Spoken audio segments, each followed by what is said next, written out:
అందరికీ నమస్కారం అండి. అంతరించిపోతున్న జీవుల్లో భూమిపై ఉన్న అత్యంత శక్తివంతమైన వేటగాళ్ళలో ఒకటి రాయల్ బెంగాల్ టైగర్.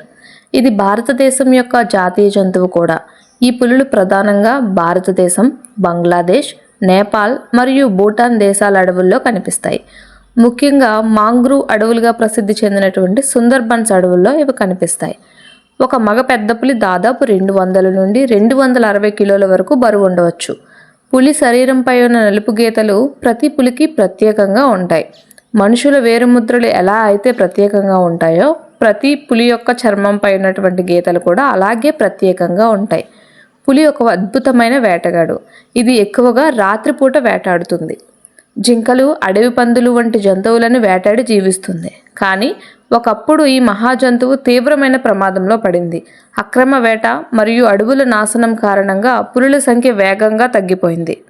దీని వలన భారత ప్రభుత్వం 1973వ సంవత్సరంలో ప్రాజెక్ట్ టైగర్ అనే ప్రత్యేక కార్యక్రమాన్ని ప్రారంభించింది.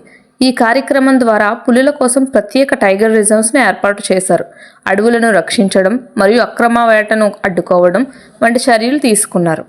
అయినప్పటికీ 2006 సంవత్సరంలో భారతదేశంలో కేవలం 1411 పులులు మాత్రమే ఉన్నాయి.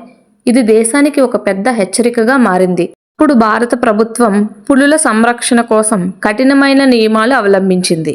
ఈ ప్రయత్నాల వల్ల పరిస్థితి మెల్లగా మెరుగుపడింది. 2024 లెక్కల ప్రకారం ప్రపంచ పులుల జనాభాలో భారతదేశంలో సుమారు 80% అంటే 3900 నుండి 4000 వరకు భారతదేశంలోనే ఉన్నాయి. ప్రస్తుతం భారతదేశంలో అత్యధిక పులులు ఉన్న రాష్ట్రం మధ్యప్రదేశ్, దాని తర్వాత కర్ణాటక, ఉత్తరాఖండ్ మరియు మహారాష్ట్ర. ఈ అడవిలో ఉన్న ఆహారపు గొలుసులో అత్యున్నత స్థానంలో ఉంటుంది. అది ఇతర జంతువుల సంఖ్యను సమతౌల్యంలో ఉంచుతుంది. మనము పులులను కాపాడితే అడవులు కాపాడబడతాయి. అడవులు బ్రతికితే మన భూమి కూడా బతుకుతుంది. వీడియో నచ్చితే లైక్ చేయండి, షేర్ చేయండి, కామెంట్ చేయండి, మన ఛానల్ని సబ్స్క్రైబ్ చేయండి.